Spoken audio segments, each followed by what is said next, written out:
I realised that animals had a really good way of kind of like bridging that gap, and that you didn't need language, and that you could just be with an animal and it was enough to help you make a connection, which helped people to get better.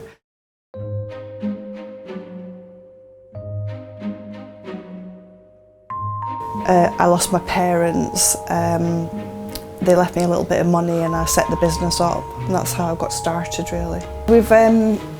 We've got about 25 rabbits, there's probably maybe about 20 to 30 guinea pigs, 15 rats, I think we've got 5 mice, Merlin, the bearded dragon, we've got a giant African land snail, and we've got some stick insects. So we work with people who have had really severe mental health problems, and it's very debilitating and very isolating. I mean, even common anxiety, you know, and depression, that's something that's very common. And I think people can feel very lonely and disconnected from like the world.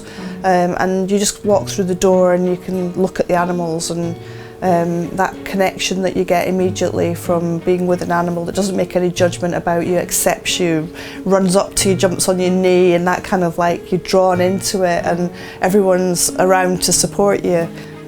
Art here is really important to us, so people can express themselves through art. When we're doing the art and stuff and the animals are just there, they just plod along while we plod along, but yeah, it's nice to have that interaction with the animals like through the art and stuff. And then we incorporate the animals within the artwork as well. So when we're doing themes and stuff, like we do bits on animals and stuff. Coming here gets me away from my own work, and through what I've gone through, it's just to help others and to believe in themselves, even though they've got mental health, that you can still achieve. Maids are waiting, 8 milks and maids are milking, 7. Anybody can come. What we've got now is a lovely, supportive community group. Rings, 4 common birds, 3 French hens, 2 turtle doves, and a partridge in the pear tree. I would never come out the house, the flat. I was stuck in the flat 24/7. Just didn't want to go out and that, because I've gone through quite a lot of emotions.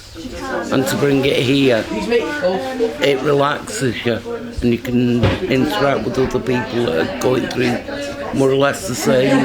I was really depressed myself and struggling with anxiety, couldn't really go out of the house, and I bought a rabbit really randomly, and he kind of saved me, and I realised that it was him that did it. You know, I had to go out to buy him food, and I had to wake up to feed him.